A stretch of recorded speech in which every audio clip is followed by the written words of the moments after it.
तो आज हम आप सभी के लिए एक बहुत ही शानदार एएनएम कैंडिडेट के लिए आज है आपका माय डियर आपके सामने पहला प्रश्न है। कहता है निम्न में से कौन सा जो है ग्रॉस रूट लेवल वर्कर नहीं है। मतलब इनमें से कौन सा जो है ग्रॉस रूट लेवल का वर्कर कार्यकर्ता नहीं है। तो माय डियर आंगनबाड़ी कार्यकर्ता है, आशा भी है, ठीक है ना। उसके बाद जो है आपका विलेज हेल्थ गाइड भी है, लेकिन हेल्थ असिस्टेंट जो है आपका वह जो है ग्रॉस रूट लेवल का वर्कर नहीं है। इस चीज़ को ध्यान में रखिए। आगे चलिए धराधर देखेंगे क्योंकि 100 से ज़्यादा प्रश्न देखना है तो समय लग जाएगा, तो इसलिए धराधर देखेंगे। दूसरा प्रश्न है पीएचसी का प्रबंध यानी प्राइमरी हेल्थ सेंटर का जो मैनेजमेंट है वह किसके द्वारा जो है किया जाता है। तो आपको पता है पीएचसी का मैनेजमेंट मेडिकल ऑफिसर एक होते हैं, उनके द्वारा किया जाता है, ठीक है ना। कहता है एएफएचएस प्रोग्राम का संबंध किससे है। एएफएचएस प्रोग्राम का संबंध किससे है। तो माय डियर एएफएचएस का मतलब ही होता है एडोलेसेंट, ठीक है। तो एफएचएस प्रोग्राम का संबंध एडोलेसेंट हेल्थ से रिलेटेड है। ओके आगे चलते हैं। कहता है एएफएचएस का फुल फॉर्म क्या है। अभी जो एएफएचएस ऊपर देखे हैं ना उसका फुल फॉर्म पूछ रहा है, तो उसका फुल फॉर्म होता है यहाँ पे एडोलेसेंट फ्रेंडली हेल्थ सर्विस, ठीक है ना। एडोलेसेंट फ्रेंडली हेल्थ सर्विसेज याद रखिएगा, समझ गए। फुल फॉर्म भी आपके एग्जाम में आएंगे ही हर हाल में, समझ गए। पांचवा प्रश्न है निम्न में से कौन सा सेंटेंस सही है, कौन सा वाक्य सही है। व्यक्ति का फिजिकल एंड मेंटल डेवलपमेंट पर्यावरण पर काफ़ी हद तक निर्भर करता है, बिल्कुल सही है। वायु में प्रदूषण की उपस्थिति स्वास्थ्य के लिए हानिकारक है, सही है। मनुष्य के फिजिकल एंड मेंटल डेवलपमेंट हेतु पर्यावरण का पोल्यूशन फ्री होना जरूरी है, बिल्कुल सही है। पोल्यूशन फ्री मतलब पोल्यूशन मुक्त होना जरूरी है, यानी ऑप्शन डी सब के सब इसमें वाक्य सही है हमारे नज़रे से, तो ये सही है, ठीक है। निम्न में से सेफ वाटर सुरक्षित जल का क्या विशेषता होता है। तो इसमें पैथोजन अब्सेंट होता है, अनुपस्थित होता है। पैथोजन उसे कहते हैं जो रोग उत्पन्न करता है, समझ गए ना। तो इसमें रोग उत्पन्न करने वाले सूक्ष्म जीव नहीं होते हैं, बिल्कुल सही है। यह हार्मफुल केमिकल के रहित होता है, मतलब नहीं होता है, बिल्कुल सही है। यह गंधहीन होता है, यह भी सही है। और उपरोक्त सभी मतलब सुरक्षित जल जो है आपके सभी गुण को रखता है, इसलिए ऑप्शन डी आपका सही है। ओके सातवां प्रश्न है निम्न में से जल का यूज क्या है। पीने में, कृषि कार्य में, उद्योगों में और सभी। तो सभी जल का कार्य सभी है, ठीक है। आगे चलिए आठवां नंबर का प्रश्न है, धराधर देखिए। निम्न में से पर्यावरण के बायोलॉजिकल कंपोनेंट में शामिल है, मतलब जैविक तत्व में शामिल है। पर्यावरण के जैविक में कौन शामिल है। कहता है पेड़ पौधे, सूक्ष्मजीव, पशु, जल, वायु, मृदा, इमारतें, कल कारखाने, सामाजिक परंपरा, रीति रिवाज, रूढ़िवादी आदि, ठीक है। धूल, धुआं, गैसें आदि। तो my dear right answer option A होगा कि पर्यावरण का जो कंपोनेंट है पेड़ पौधा, सूक्ष्मजीव, पशु, ये सब जो है आपके क्या है, यह आपके जो है यहाँ पे देख लीजिए, स्पष्ट रूप से देख लीजिए क्या पूछा था कि कौन जो है पर्यावरण के जैविक घटक है। तो पर्यावरण का जैविक घटक पेड़ पौधा, सूक्ष्मजीव और पशु आदि है, ठीक है। जल वायु भी होगा, मृदा भी होगा, बट इसमें कल कारखाना आ गया है तो ये नहीं होगा, समझ गए। सामाजिक रीति रिवाज ये कोई बायोलॉजिकल फैक्टर है नहीं। गैस, धुआं, गैस ये सब तो होगा नहीं, ठीक है ना। तो ये हो गया आपका। आगे है निम्न में से पर्यावरण के सामाजिक घटक में शामिल है। पर्यावरण के सामाजिक घटक में कौन शामिल है, मतलब पर्यावरण के सामाजिक घटक में कौन शामिल है। तो आपके सामने है ऑप्शन ए सामाजिक परंपरा, रीति रिवाज, रूढ़ियाँ। ये जो है पर्यावरण के समाज में पाया जाता है। सामाजिक परंपरा, रीति रिवाज, रूढ़ियाँ ये सब जो है आपके पर्यावरण वो भी समाज में पाया जाता है, समझ गए ना। सामाजिक पर्यावरण भी होता है, पता होना चाहिए। पोल्यूटेड वाटर के सेवन से होने वाली बीमारियां कौन नहीं है। क्वेश्चन समझिएगा, यहाँ पे ये नहीं पूछ रहा है कि कौन है कौन नहीं है, ये बताना है। मतलब इनमें से कोई एक दिया होगा जो पोल्यूटेड वाटर से जो है आपके जो है नहीं होता है, समझ गए ना, होने वाला बीमारी नहीं है।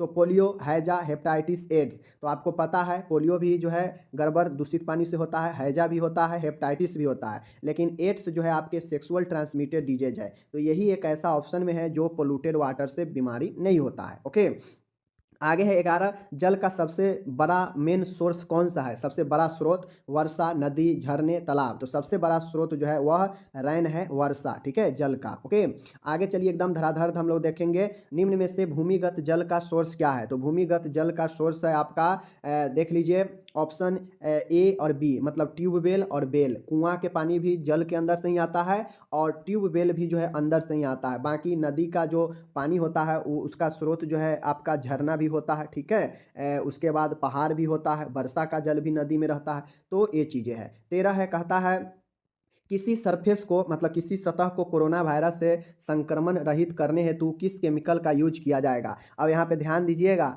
सतह का बात आ जाएगा। किसी भी सतह को अगर आपको किसी भी सूक्ष्म जीवों को नष्ट करना है, सूक्ष्म जीवों से रहित बनाना है, तो उसके लिए कौन सा होगा, स्टरलाइजेशन तकनीक होगा। और इसके लिए जो केमिकल होगा सोडियम हाइपोक्लोराइट होता है, यह सतह को बिल्कुल क्लीन कर देता है। समझ गए।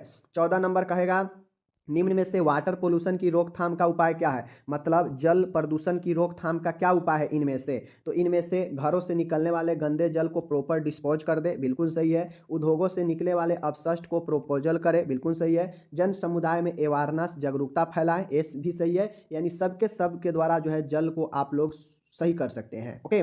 15 है, इनमें से वाटर पोल्यूंट का उदाहरण क्या है। मतलब जल प्रदूषण का क्या उदाहरण है। घुलित गैस, वायरस, डिटर्जेंट, उपरोक्त सभी। तो इनमें से अगर जल में कोई भी चीज़ मौजूद है तो वह जल को प्रदूषण कर देगा, इसलिए सभी सही है। ठीक है।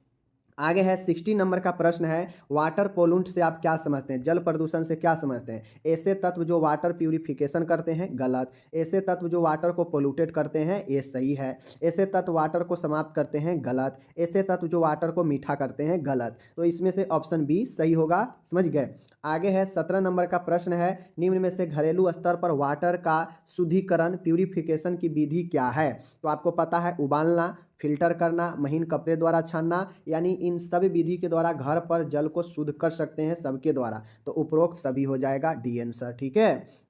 आगे है माय डियर, कहता है यहाँ पे कि उप केंद्र मुख्यतः किस प्रकार की हेल्थ सर्विस के क्रियान्वयन से संबंधित है। मतलब सब सेंटर जो उप केंद्र होता है, यह सबसे निचले तरह का जो है सेंटर होता है, सबसे प्रथम सेंटर सब सेंटर ही होता है। तो यहाँ पे किस प्रकार के हेल्थ सर्विस जो है क्रियान्वयन किया जाता है। तो माय डियर, यहाँ पे कुछ खास उपचार का प्रबंध होता नहीं है। तो यहाँ पे बीमारी को जो है या फिर जो भी हेल्थ सर्विस होता है उसके रोकथाम पर जोर दिया जाता है, प्रिवेंटिव जोर दिया जाता है रोकथाम करने का। ठीक है। आगे है 19 नंबर, निम्न में से इफेक्टिव हेल्थ केयर का लक्षण क्या है। मतलब प्रभावी रूप से स्वास्थ्य देखभाल का लक्षण क्या होता है। तो वह पर्याप्त होनी चाहिए, व्यवहार साध्यता होनी चाहिए, मतलब लंबे चौड़े क्षेत्र में उपलब्ध होनी चाहिए, व्यापकता होनी चाहिए। इसलिए सभी के सभी जो है आपका सही होगा। ओके। आगे है 20 नंबर, इनमें से प्राथमिक स्वास्थ्य देखभाल प्राइमरी हेल्थ केयर के प्रिंसिपल क्या है, सिद्धांत क्या है पीएचसी का। तो पीएचसी का सिद्धांत क्या होता है। तो न्याय संगत बंटवारा, ये भी सही है। सामुदायिक सहभागिता, ये भी सही है। उपयुक्त तकनीक होनी चाहिए, ये भी सही है। यानी सबके सब जो है पीएचसी के लिए सही है। समझ गए। आगे है 21 नंबर प्रश्न है, निम्न में से प्राइमरी हेल्थ केयर का सिद्धांत क्या है। तो प्राइमरी हेल्थ केयर का सिद्धांत है मेंटल एबिलिटी, आनुवांशिकता, स्वास्थ्य सेवाओं का न्याय संगत बंटवारा। तो जो है ऑप्शन नंबर हमारा सी सही हो जाएगा। प्राइमरी हेल्थ केयर का एक सिद्धांत में सी ही है जो सही होगा। ओके। आगे चलते हैं हम लोग यहाँ पे। आगे प्रश्न है 22 नंबर, कहता है निम्न में से स्वास्थ्य का निर्धारक तत्व कौन है। मतलब कौन सा आपके स्वास्थ्य को निर्धारित कर सकता है। मानसिक योग्यता, आनुवांशिकता, ठीक है, स्वास्थ्य सेवाओं का न्याय संगत बंटवारा। तो माय डियर, जो आपके आनुवांशिकता होता है यह आपके स्वास्थ्य को निर्धारित करता है। ठीक है ना। आगे है 23 नंबर, निम्न में से होम विजिट का सिद्धांत नहीं है। होम विजिट का क्या सिद्धांत नहीं है, आपको पता होनी चाहिए। यह पूर्व नियोजित होनी चाहिए, प्री प्लानेड होनी चाहिए, क्या ऐसा है। इसके अंतर्गत प्रदान की जाने वाली जो सर्विस है, कोई जोखिम युक्त लोगों को प्रायोरिटी दी जानी चाहिए। मतलब जो सबसे ज़्यादा जोखिम है उसको प्रायोरिटी देनी चाहिए, क्या ऐसा बात होता है होम विजिट में। इसमें फ्लेक्सिबिलिटी नहीं होनी चाहिए, क्या ऐसा है। समझ गए। इसमें फ्लेक्सिबिलिटी नहीं होनी चाहिए, क्या ऐसा है। गृह मुलाकात के दौरान नर्स को आवश्यकता अनुसार परिवार के सदस्यों को स्वास्थ्य शिक्षा प्रदान करनी चाहिए, क्या ऐसा बात है। तो माय डियर, होम विजिट के सिद्धांत में क्या नहीं होनी चाहिए। तो इसमें फ्लेक्सिबिलिटी नहीं होनी चाहिए, क्या बातें सही है। तो ये बातें जो है गलत है, ऐसा नहीं होता। ठीक है। ये नहीं का अगर यहाँ पे सीधा रहता तो सब ऑप्शन सही हो जाता, लेकिन नहीं दे दिया, मतलब फ्लेक्सिबिलिटी होनी चाहिए। समझ गए। 24 है, कहता है निम्न में से कौन सी योजना कार्यक्रम के अंतर्गत लाभार्थी को कैश पेमेंट दिया जाता है। किस योजना में लाभार्थी को जो है कैश पेमेंट दिया जाता है। तो आपको पता होना चाहिए, जननी सुरक्षा योजना होता है JSY। इसके अंतर्गत महिला को जो है डिलीवरी कराने पर अस्पताल में पैसा पेमेंट कैश दिया जाता है। समझ गए। कहता है निम्न में से आशा के कार्यों में शामिल नहीं, मतलब आशा का क्या कार्य नहीं है। टीकाकरण में सहायता करना, क्या यह कार्य नहीं है। स्वास्थ्य शिक्षा देना, क्या यह कार्य नहीं है। संबंधित एएनएम द्वारा संपादित की जाने वाली गतिविधियों को सुपरविजन करना और व्यक्तिगत एवं पर्यावरणीय स्वच्छता को बढ़ाना। तो आपको पता होना चाहिए कि एक आशा जो है वह एएनएम से नीचे होती है। तो आशा एएनएम के कार्यों को कैसे जो है निरीक्षण करेगी? निरीक्षण तो इससे ऊपर वाला न करेगा, ऑफिसर न करेगा। तो ये बातें गलत है, इस चीज़ को ध्यान में रखना है। ठीक है, आगे चलिए। 26 है, कहता है आशा के संबंध में सही कथन नहीं है। आशा के संबंध में क्या सही नहीं है? आशा योजना की शुरुआत इस कार्यक्रम के हुआ था। प्रायः 5000 की जनसंख्या पर आशा को नियुक्त किया जाता है। ठीक है, आशा के रूप में प्रायः उसी गांव की किसी फीमेल का चयन किया जाता है। All of the above. तो माय डियर जो है इसमें जो आपका ये जो कह रहा है कि इनमें से कौन सा जो है बात आशा के बारे में सही नहीं है, तो आशा का चयन 5000 के जनसंख्या पे नहीं होता है। एक बात ध्यान में सबसे पहले दे लीजिए। कमेंट करके बताइए कितने की जनसंख्या पर होता है, हम पढ़ा चुके हैं। आगे का प्रश्न है 27 नंबर, कहता है प्रायः किसी पॉपुलेशन पर एक आशा का चयन किया, मतलब कितने जनसंख्या पर एक आशा का चयन होता है? तो माय डियर 1000 के जनसंख्या पर एक आशा का चयन किया जाता है। आपको पता है गवर्नमेंट ऑफ इंडिया द्वारा लागू की गई फर्स्ट 5 ईयर प्लान योजना की अवधि क्या थी? मतलब जो प्रथम बार जो योजना आयोग लागू हुआ था, फर्स्ट 5 ईयर जो प्लान था पंचवर्षीय योजना, वह प्रथम जो पंचवर्षीय योजना की अवधि कितना था? तो आपको ये बताना है कमेंट करके। तो आप लोग याद रखिए कि जो प्रथम योजना का जो आपका अवधि था वह 1951 से 56 था और यह 5 साल का था, इसीलिए इसे पंचवर्षीय योजना कहा जाता है। ओके। जननी सुरक्षा योजना जननी जेएसवाई के अंतर्गत प्रारंभ करने के पीछे मुख्य उद्देश्य क्या था? तो जेएसवाई योजना का शुरू करने का उद्देश्य क्या था? तो एचआईवी संक्रमण के प्रभावी तरीके से रोकथाम करना, संस्थागत प्रसर्व, यहाँ पे प्रसर्द नहीं होगा प्रसर्व होगा, को बढ़ावा देना, यानी हॉस्पिटल में ज़्यादा से ज़्यादा डिलीवरी हो इसको बढ़ावा देना, यही हमारा सबसे मस्ट होगा। जेएसवाई का उद्देश्य यही था कि ज़्यादा से ज़्यादा लोग महिला जो है हॉस्पिटल में बच्चे को जन्म दे। ठीक है, कहता है निम्न में से डाउन सिंड्रोम का लक्षण क्या है? मतलब डाउन सिंड्रोम को मंगोलवाद भी कहते हैं। ध्यान दीजिएगा, अगर मंगोलवाद पूछ दे तो डाउन सिंड्रोम होता है। चपटी नाक, बुद्धि स्तर का कम होना, छोटे एवं चौड़े हाथ पैर, उपरोक्त सभी। तो डाउन सिंड्रोम वाले बच्चा में यह सभी लक्षण होते हैं, जिसका नाक चपटा हो, बुद्धि स्तर कम हो, हाथ पैर छोटे छोटे चौड़े चौड़े हो, तो समझ लीजिए कि वह जो है डाउन सिंड्रोम से पीड़ित है। समझ गए? बौना हो।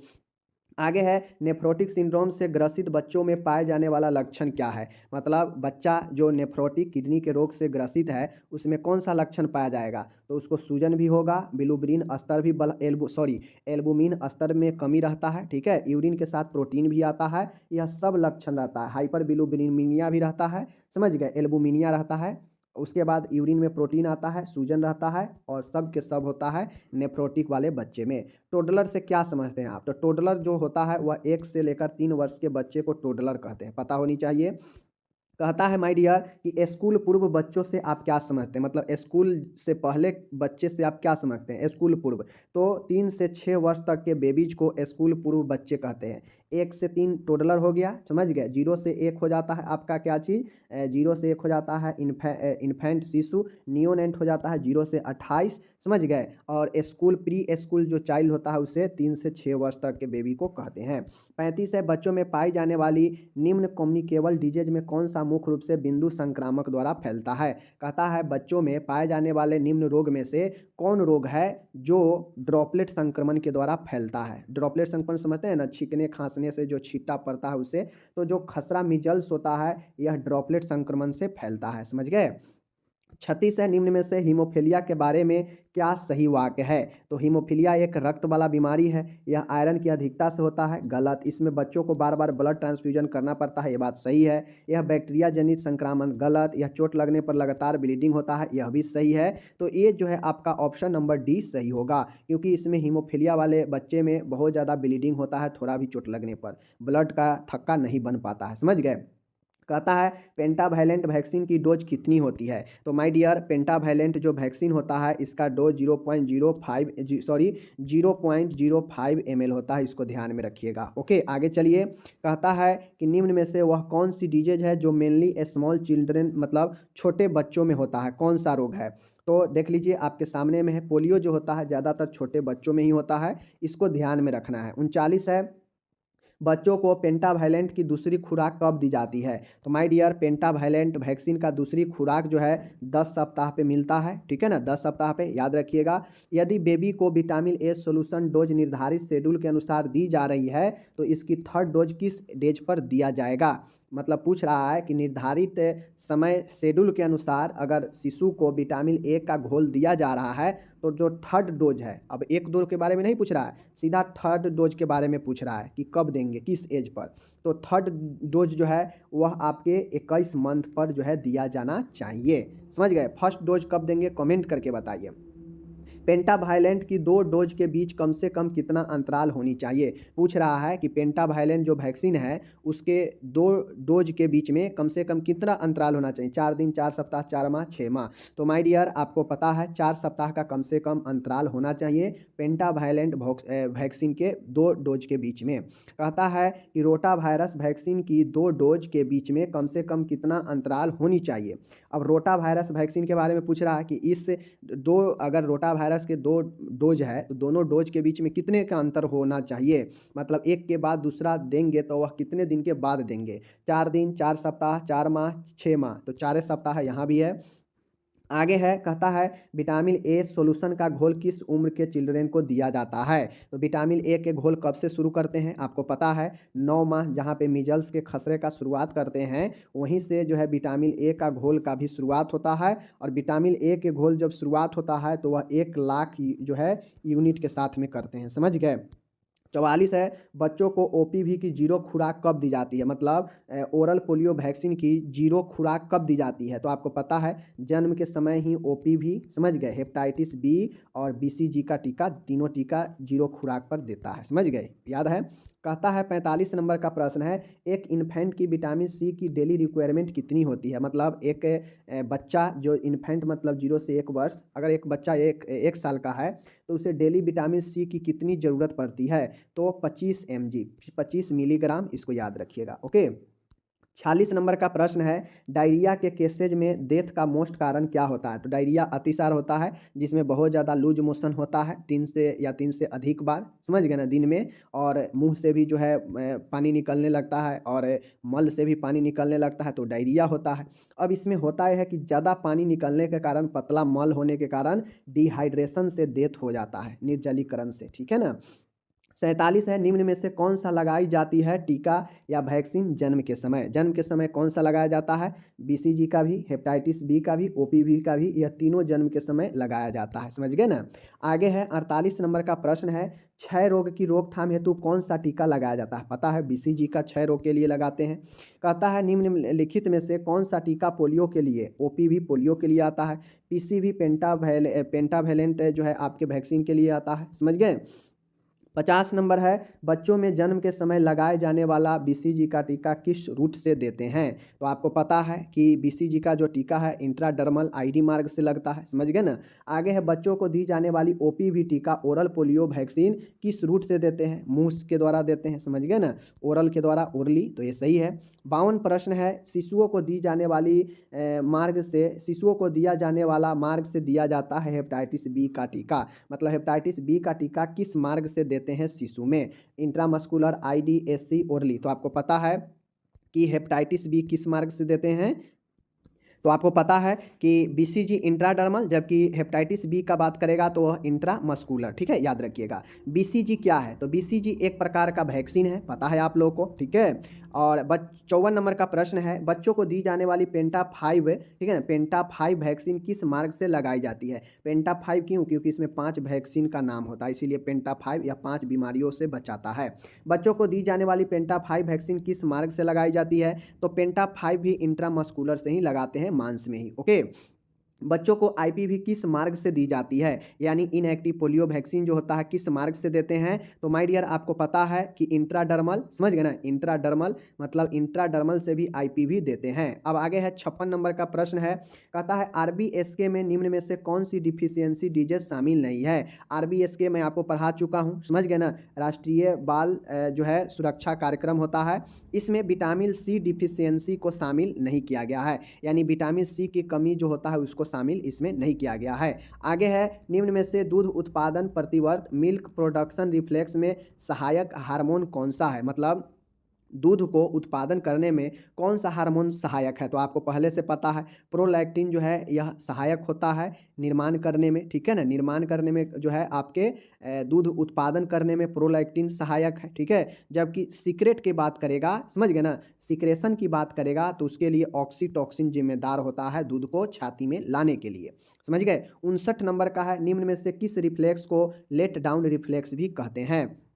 तो लेट डाउन रिफ्लेक्स किसे कहते हैं, आपको पता है कि शिशु में रिफ्लेक्स पाया जाता है, तो लेट डाउन रिफ्लेक्स को मिल्क इजेक्टिंग रिफ्लेक्स भी कहते हैं, समझ गए, याद रखिएगा। आगे है कहता है न्यूमोकोकल वैक्सीन यानी पीसीवी न्यूमोकोकल वैक्सीन की फर्स्ट डोज किस एज पर दी जाती है। तो पीसीवी ऊपर अभी बताए हैं कि दो डोज के बीच में 4 सप्ताह की गैप होना चाहिए। तो दूसरा जो डोज है वह 10 सप्ताह पर लगता है, तो जो पहला डोज होगा वह 6ठे वीक पर लगेगा और दूसरा वीक 10वें पर लगेगा, मतलब 4 सप्ताह का जो है अंतराल हो गया, ठीक है ना। आगे चलिए 61 है न्यूमोकोकल यानी पीसीवी की सेकेंड डोज किस एज पर दी जाती है। तो आपको ऑटोमेटिक पता है, ऊपर अभी पढ़ा दिए। तो यह जो है आपको यहाँ पे देख लीजिए, कहता है न्यूमोकोकल वैक्सीन यानी पीसीवी की सेकेंड डोज किस उम्र पर दी जाती है। तो माय डियर 14 वीक पर, याद रखिएगा सेकेंड जो डोज है 14 वीक के आसपास दिए जाते हैं। नाम एकदम दिमाग में बैठाइए कि हम कौन सा पेंटा 5 बता रहे हैं, न्यूमोकोकल बता रहे हैं, कौन सा बता रहे हैं, ठीक है। 62 है निम्न में से कौन सा टीका बर्थ पर नहीं दिया यानी जन्म पर नहीं दिया जाता। बीसीजी दिया जाता है, ओपीवी दिया जाता है, हेपेटाइटिस बी दिया जाता है, ए नहीं दिया जाता है, समझ गए। चलिए आगे चलिए, आगे प्रश्न है निम्न में से कौन सा टीका 6 वीक मतलब 6ठे सप्ताह की एज पर नहीं दिया जाता है। तो इनमें से कौन सा टीका 6ठे सप्ताह पर दिया जाता है। तो माय डियर आपका पीसी भी जो है दिया जाता है, पेंटावैलेंट भी दिया जाता है, आईपी भी दिया जाता है, लेकिन डीपीटी नहीं दिया जाता है, समझ गए। डीपीटी आपका जो है नहीं दिया जाता है, ये चीज़ को आप लोग को समझना है, समझ गए ना। 6ठे सप्ताह में ये जो है नहीं दिया जाता है, इस चीज़ को ध्यान में रखना है, ओके। आगे चलिए, यहाँ पे कहता है निम्न में से कौन सा टीका 10 वीक की एज पर नहीं दिया जाता है। 10वें सप्ताह में कौन सा टीका नहीं दिया जाता है, तो यहाँ पे आप लोग समझिए। हेलो डियर, देखिए यहाँ पे जो 63 नंबर का प्रश्न है, कहता है कि कौन सा टीका 6 वीक के एज पर नहीं दी जाती है। तो आंसर में यहाँ पे डीपीटी दिया गया है, आप लोग कमेंट करके जो है बताइए। ये जो है यहाँ पे टाइपिंग मिस्टेक है, ठीक है ना, टाइपिंग मिस्टेक है, क्योंकि हम जानते हैं डीपीटी का टीका जो है कब कब दिया जाता है, आप लोग कमेंट करके बताइए, ठीक है ना। तो यहाँ पे दोनों आंसर का जो है यहाँ पे पूछ रहा है कि 10 वीक की एज पर कौन सा टीका जो है नहीं दिया जाता है, यहाँ भी डीपीटी दिया गया है, जो कि यहाँ पे डाउटेबल है, ठीक है, टाइपिंग मिस्टेक है, आप लोग देख लीजिएगा, समझ गए ना। चलिए आगे बढ़ते हैं, कहता है 65 नंबर का प्रश्न है स्त्री जननांगों फीमेल रिप्रोडक्टिव ऑर्गेन से संबंधित डिजाइन का अध्ययन क्या कहलाता है। तो माय डियर, अगर महिला के जो जनन अंग होता है जहां से वो जनन देती है, वहां उस अंग का अध्ययन गायनिकोलॉजी कहलाता है, ठीक है ना, गायनिकोलॉजी, जहां पे जो है स्त्री के अंगों के बारे में अध्ययन किया जाता है। आगे है, कहता है दर्द युक्त मासिक धर्म क्या कहलाता है। अगर किसी फीमेल में अगर पेनफुल मेंसुरेशन होता है, मेंसेज होता है, तो उसे हम लोग क्या कहते हैं माय डियर, डिसमेनेरिया कहते हैं। डी फॉर डिफिकल्ट, मनेरिया मतलब रक्तस्राव, यानी दर्द पूर्वक रक्तस्राव होता है उसे डिसमेनेरिया कहते हैं। 67 नंबर का प्रश्न है मासिक चक्र मेंसुरेशन साइकिल का अनुपस्थित होना क्या कहलाता है। किसी को अगर मासिक स्राव आता ही नहीं है तो उसे हम लोग एमोनेरिया कहते हैं। एमोनेरिया मतलब होता है बिल्कुल अब्सेंस ऑफ मेंसुरेशन साइकिल, ठीक है।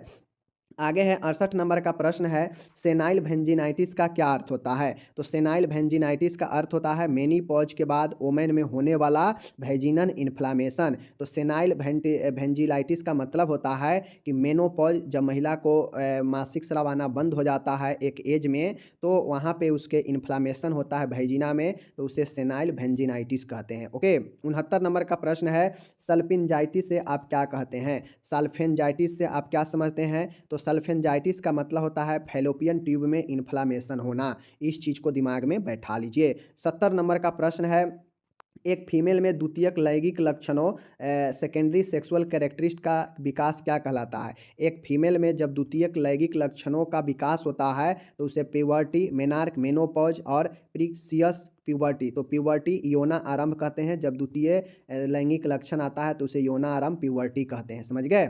एक फीमेल में आने वाला प्रथम मासिक धर्म क्या कहलाता है? तो एक महिला में, एक लड़की में प्रथम मासिक धर्म जो आता है प्रथम बार, उसे मेनार्की कहते हैं। समझ गए ना, मेनार्क कहते हैं, रजोदर्शन। 72 नंबर का है, एक महिला में 2 मासिक चक्रों के बीच की अवधि प्रायः कितनी होती है? एक महिला है और एक महिला में 2 मासिक चक्रों के बीच का जो अवधि होता है वह कितना होता है? तो आपको पता है 28 से 30 दिन का होता है, क्योंकि हम जानते हैं महीने में एक बार ये चीज़ें आता है और वह 3 से 5 दिन तक रहता है। तो प्रत्येक 28 से 30 दिन के बाद ये चीज़ें होते रहता है। समझ गए। ऐसे अगर ऑप्शन में 25 से 30 दिन रहता तो या 25 से 28 रहता तो वो भी सही होता। समझ गए। आगे है, एक महिला की मेनार्की की एज मतलब रजोदर्शन शुरू जो होता है उसका एज कब होता है? तो 11 से 13 वर्ष की उम्र में प्रथम बार मासिक धर्म आता है। समझ गए, जिसे मेनार्की कहते हैं। ओके। 74 नंबर का प्रश्न है, एक महिला में मेनोपॉज की उम्र क्या होती है? तो मेनोपॉज मेनार्की होता है जब प्रथम बार मासिक धर्म आता है, और मेनोपॉज होता है जहाँ पे मेंसेज पॉज हो जाता है, रुक जाता है। समझ गए। तो वह उम्र होता है 45 से 50 वर्ष का उम्र, जहाँ पे एक महिला में मासिक धर्म आना बंद हो जाता है। 75 नंबर का प्रश्न है, मासिक चक्र की प्रोलिफरेटिव अवस्था, प्रोलिफरेटिव फेज के बारे में ट्रू सेंटेंस क्या है? तो प्रोलिफरेटिव फेज के बारे में क्या सही है? तो यह मेंस्ट्रुएशन के साथ स्टार्ट हो जाता है तथा ओवुलेशन के साथ समाप्त हो जाता है। प्रोलिफरेटिव जो फेज है उसमें मासिक स्राव जो आता है उसके साथ में यह फेज शुरू हो जाता है, और जब ओवुलेशन होता है, अंडोत्सर्ग, वहाँ पे समाप्त हो जाता है ये फेज। 76 नंबर का प्रश्न है कि निम्न में से मेंस्ट्रुएशन साइकिल की मेंस्ट्रुएशन फेज के बारे में ट्रू सेंटेंस क्या है? तो माय डियर, मेंस्ट्रुएशन साइकिल के मेंस्ट्रुएशन फेज के बारे में सही ए है कि इस फेज के दौरान योनि से ब्लीडिंग होने लगता है। यानी मेंस्ट्रुएशन साइकिल का मतलब ही होता है कि मेंस्ट्रुएशन से ब्लीडिंग होने लगता है योनि से, ठीक है ना। और उसमें जो है और भी सारे पदार्थ होते हैं ब्लीडिंग के साथ। मासिक चक्र की मेंस्ट्रुएशन फेज की अवधि कितना होता है? तो जो ब्लीडिंग आता है वैजिना से, उसका जो समय होता है 3 से 5 दिन का ही होता है, जहाँ पे वैजिनल डिस्चार्ज होता है, ब्लड के साथ में और भी सारे पदार्थ सीक्रेट होता है, और वही जो है मेंसेज फेज होता है। ठीक है ना। 78 नंबर का प्रश्न है, मासिक चक्र के प्रोलिफरेटिव फेज की अवधि कितना होता है? तो प्रोलिफरेटिव फेज का जो अवधि होता है 9 से 10 दिन का होता है, इसको ध्यान में आपको रखना है। 79 नंबर का प्रश्न है, जब 2 मासिक चक्रों के मध्य का इंटरवल बढ़कर 35 दिन का हो जाता है तो यह स्थिति क्या कहलाता है? मतलब एक फीमेल में अगर 25 से 30 दिनों का अंतराल या 25 से 28 दिनों के अंतराल से बढ़कर अगर 35 दिन का अंतराल हो जाए तो फिर जो है यह स्थिति क्या कहलाता है? ओलिगोमेनोरिया कहलाता है, मतलब मासिक स्राव का कम होना। ठीक है ना, ओलिगोमेनोरिया। 80 नंबर का प्रश्न है, जब मेंस्ट्रुएशन के दौरान होने वाला रक्तस्राव की मात्रा तथा अवधि कम हो जाती है तो यह स्थिति क्या कहलाती है? तो अभी ऊपर बताए हैं आपको, हाइपोमेनेरिया। जब अवधि भी कम हो जाए और मात्रा रक्तस्राव का भी कम हो जाए तो उसे हाइपोमेनोरिया कहते हैं। हाइपो मतलब कम और मेनोरिया मतलब रक्तस्राव का होना। ठीक है। 81 नंबर है, यहाँ पे उफराइटिस होगा। ठीक है ना। उफराइटिस से आप क्या समझते हैं? तो उफराइटिस का मतलब होता है ओवरी, जो अंडाशय होता है उसका इन्फ्लामेशन होना उफराइटिस कहलाता है। ओ फॉर ओवरी और ओ फॉर उफराइटिस। ठीक है। हम लोग जानते हैं कि जिसके लास्ट में आइटिस लगा है वह इन्फ्लामेशन को बताता है, तो वह ओवरी का इन्फ्लामेशन होगा, उफराइटिस। समझ गए ना। आगे चलिए। एक महिला में मेंस्ट्रुएशन साइकिल का बंद हो जाना क्या कहलाता है? पता है, मेनोपॉज मतलब मेंस्ट्रुएशन साइकिल का बंद हो जाना। ठीक है। 83 नंबर का प्रश्न है, माय डियर, मासिक चक्र की सेक्रेटरी फेज की अवधि कितना है? अभी ऊपर पढ़ाए हैं कि प्रोलेफरेटरी फेज का अवधि 9 से 10 दिन, तो सेक्रेटरी फेज का से जो है कितना समय होता है? 12 से 14 दिन। इस चीज़ को ध्यान में आपको रखना है। कहता है, अंडोत्सर्ग ओवुलेशन मासिक चक्र के किस फेज में होता है? तो ओवुलेशन की जो क्रिया है मासिक स्राव के प्रोलेफरेटरी फेज में होता है, इसको ध्यान में रखना है। आगे चलते हैं। निम्न में से मेंस्ट्रुएशन साइकिल के स्रावी अवस्था सेक्रेटरी फेज के बारे में ट्रू सेंटेंस क्या है? तो सेक्रेटरी फेज स्रावी अवस्था के बारे में क्या सही है? तो माय डियर, यह फेज ओवुलेशन के तुरंत बाद स्टार्ट हो जाता है। तो सेक्रेटरी फेज का मतलब है कि जैसे अंडा जो है टूट जाता है, अंडा ओवुलेशन हो जाता है, मतलब अंडोत्सर्ग हो जाता है, तो उसके तुरंत बाद जो है आपका यह वाला फेज शुरू हो जाता है। कौन? मेंस्ट्रुएशन साइकिल का सेक्रेटरी फेज शुरू हो जाता है। योनि से रक्तस्राव वैजिनल ब्लीडिंग मासिक चक्र के किस फेज में होता है? तो आपको पता है मासिक चक्र के अंतिम फेज होता है मेंस्ट्रुएशन, जहाँ पे ऋतुस्राव होने लगता है, जहाँ पे वैजिनल ब्लीडिंग होता है, और यह 3 से 5 दिन का होता है। ठीक है। कितने वर्ष की उम्र के बाद फीमेल का ब्रेस्ट एग्जामिनेशन रूटीनली किया जाना चाहिए, मतलब कितने उम्र के बाद एक फीमेल में ब्रेस्ट एग्जामिनेशन रूटीन से किया जाना चाहिए। तो 30 वर्ष के उम्र की बाद, क्योंकि 30 वर्ष के बाद जो है ब्रेस्ट में प्रॉब्लम आ सकता है। सर्जिकल प्रोसीजर द्वारा रिमूव करना क्या कहलाता है, यूट्रस को। यूट्रस को सर्जरी के द्वारा हटाना क्या कहलाता है, तो उसे हिस्टेरेक्टोमी कहते हैं। किसी कारण से अगर यूट्रस में समस्या हो गया है और उसको सर्जरी के द्वारा अगर हटाना है तो उसे हाइस्टेरेक्टोमी कहते हैं, ठीक है, हाइस्टेरेक्टोमी कहते हैं। अंतरा में क्या पाया जाता है, तो अंतरा में सिंथेटिक प्रोजेस्टेरिन होता है। अंतरा में क्या होता है, सिंथेटिक प्रोजेस्टेरिन होता है, ठीक है ना, इसको याद रखिएगा। आगे है 90 नंबर है, गर्भ निरोधक गोली छाया का एक्टिव इंग्रेडिएंट होता है। तो छाया का इंग्रेडिएंट क्या होता है, वह सेंटेक्रोमैन होता है, ठीक है। सेंटेक्रोमैन जो होता है वह इंग्रेडिएंट होता है छाया में, समझ गए। 91 है, कहता है गर्भ निरोधक साधन छाया का उपयोग किस मार्ग द्वारा किया जाता है। तो छाया जो है एक पील होता है जिसको ओरली मुंह के द्वारा लिया जाता है। 92 है, अंतरा जिसे छाया भी हम लोग अंतरा में सिंथेटिक प्रोजेस्टेरिन की मात्रा होती है। अंतरा कहिए छाया कहिए वही चीज़ें हैं। इसमें जो सिंथेटिक प्रोजेस्टेरिन होता है इसकी मात्रा 150 मिलीग्राम mg में होता है, याद रखिएगा। अंतरा इंजेक्शन कितने महीनों बाद रिपीट किया जाता है, तो अंतरा जो इंजेक्शन होता है यह 3 महीनों के बाद रिपीट किया जाता है, इसको ध्यान में रखना है। 94 नंबर का प्रश्न है, शुरुआती 3 महीनों के दौरान छाया गोली किस शेड्यूल से ली जानी चाहिए। तो जो कहता है छाया जो गोली है वह शुरुआती शेड्यूल के अनुसार किस छाया गोली किस शेड्यूल से ली जानी चाहिए शुरुआती के 3 महीने में। तो ट्विस इन ए वीक, मतलब सप्ताह में 2 बार छाया की गोली लेनी चाहिए शुरुआती 3 महीने, समझ गए। शुरुआती 3 महीनों की समाप्ति के बाद छाया पिल किस शेड्यूल से ली जाती है। तो पहले 3 महीने तो सप्ताह में 2 बार लेते हैं, लेकिन बाद में 3 महीने के बाद यह वीकली यानी सप्ताह में 1 लेते हैं, ठीक है, 3 महीने के बाद। और यह छाया हो गया, अंतरा हो गया, ये सब जो है कंट्रासेप्टिव जो है आपके एक सोर्स है, मतलब गर्भ निरोधक का दवाई है, ठीक है। छाया है, छाया एक गर्भ निरोधक साधन है, इस चीज़ को ध्यान में आपको रखना है, गर्भ को रोकने का। छाया क्या है, छाया एक गर्भ निरोधक का अस्थाई साधन है, ठीक है, इस चीज़ को ध्यान में आपको रखना है।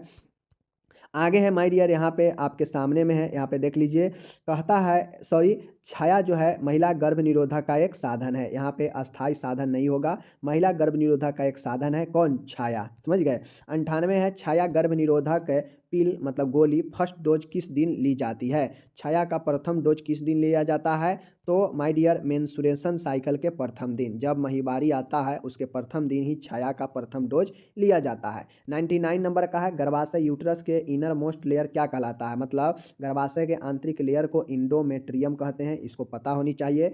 हृदय के आंतरिक लेयर को जो है इंडोकार्डियम कहते हैं, समझ गए, इसको याद रखना है। आगे है 100 नंबर है, ओवुलेशन प्रायः मेंस्ट्रुएशन साइकिल के कौन से दिन होता है। तो आपको पता है ओवुलेशन जो है मेंस्ट्रुएशन साइकिल के 14वें दिन होता है, ठीक है। 101 नंबर है, पेस्ट्री ट्रीटमेंट निम्न में से किस डिजीज के उपचार हेतु लिया जाता है। तो जो पेस्ट्री ट्रीटमेंट होता है यह आपके माय डियर जो है जेनाइटल प्रोलैप्स के लिए लिया जाता है, ठीक है, याद रखिएगा। 102 नंबर है, निम्न में से महिलाओं में पाया जाने वाला सबसे कॉमन बिनाइन ट्यूमर क्या होता है। मतलब एक महिला में जो ट्यूमर यानी जो कैंसर का जो लक्षण होता है बिनाइन वाला, जो आपके यह प्रारंभिक लक्षण होता है ट्यूमर में, तो यह जो है यूटेराइन फाइब्रॉइड, मतलब गर्भाशय में छोटा छोटा फाइबर टाइप से ट्यूमर बन जाता है जिसको यूटेराइन फाइब्रॉइड बोलते हैं। तो यह जो है बेनाइन ट्यूमर के रूप होता है, समझ गए। 103 नंबर है, स्तनों का स्वयं द्वारा परीक्षण मेनली किस स्थिति में किया जाता है, मतलब किस किस पोजीशन में ब्रेस्ट सेल्फ एग्जामिनेशन होता है। तो शीशे के सामने खड़ा होकर सही है, लेटी हुई अवस्था में सही है, फुहार यानी सोवर में भीगा हुआ ये भी सही है, यानी सब सही होगा। 104 है, कहता है निम्न में से इनफर्टिलिटी का कारण नहीं है, मतलब बांझपन का कारण इनमें से क्या नहीं है। तो माय डियर बांझपन की कारण में एजुएस्पर्मिया भी है, एस्पर्मिया भी है, वेजिनल एट्रेसिया भी है, लेकिन एटीवर्टेड एंड एंटीफ्लेक्सेड यूट्रस जो है आपके बांझपन का कारण नहीं होता है, चीज़ें ध्यान में रखिए। 105 है, निम्न में से बाध्यता इनफर्टिलिटी के ट्रीटमेंट की विधि में शामिल है। तो इनफर्टिलिटी बांझपन के जो आपका उपचार होता है उनमें क्या शामिल है, हिस्टेरेक्टोमी, IVF, ठीक है, इन विट्रो फर्टिलाइजेशन, समझ गए। तो इन विट्रो फर्टिलाइजेशन जो है आपके बांझपन का एक उपचार है, जो आजकल बहुत बड़े बड़े हॉस्पिटल IVF के नाम पर ठगी भी करते हैं, समझ गए ना। देखते होइएगा बड़े बड़े शहरों में IVF के द्वारा बच्चे जनन सुखी पाए, बच्चा का सुखी ले, ठीक है, ऐसे रहता है प्रचार करते हुए। निम्न में से कंट्रासेप्शन का कौन सा साधन अन्य की तुलना में अधिक समय तक प्रेगनेंसी से प्रोटेक्शन प्रदान करता है? मतलब इनमें से कौन सा है जो आपके सबसे ज़्यादा समय तक प्रेगनेंसी को प्रोटेक्शन प्रदान करता है? तो माय डियर, कंडोम भी आपका जब ज़रूरत होता है तभी काम देता है। मलायन और DPM ये भी जो है आपका टेम्पोररी ही होता है, कुछ ही समय के लिए। लेकिन IUCD जो है एक लंबे इंट्रा यूटेराइन कंट्रासेप्टिव डिवाइस जो होता है, यूट्रस के अंदर लगाया जाता है, जिसमें आपको कॉपर आता है, ठीक है, अलग अलग जो है आपके डिवाइस आते हैं, T शेप में होता है, जिसको यूट्रस के अंदर फिट कर दिया जाता है। तो यह नॉर्मली आपके सालों साल 3 साल से लेकर 10 साल तक काम करता है, ठीक है ना। 107 है, निम्न में से इंजेक्टेबल कंट्रासेप्टिव मेथड का एग्जाम्पल है, मतलब इंजेक्शन के द्वारा लिया जाने वाला गर्भ निरोधक कौन सा है तरीका? तो DMPA जो होता है वह आपका इंजेक्शन के रूप में है। बाकी कंडोम, IUCD, मालायन तो टैबलेट ही है, IUCD एक डिवाइस है, कंडोम आप लोग जानते ही हैं, ठीक है। आगे चलिए, 108 है और आज का लास्ट प्रश्न है, कॉपर T380A यह एरिया को बताता है कि इतना एरिया एक्युपाइड करता है, कितने वर्ष के लिए कंट्रासेप्टिव प्रोटेक्शन प्रदान करती है? तो मेनली ये जो कॉपर T380A है, यह 3 वर्ष से लेकर 10 वर्ष तक का जो है आपको गर्भ से बचाता है। तो 10 वर्ष इसका राइट आंसर होगा, इसको ध्यान में रखिएगा। तो मैंने आज आपको जो है 108 प्रश्न कराया, ठीक है ना, 108 प्रश्न कराया। चलिए ठीक है, चलिए हम मिलेंगे आपसे अगले वीडियो में, अपना ख्याल रखिएगा।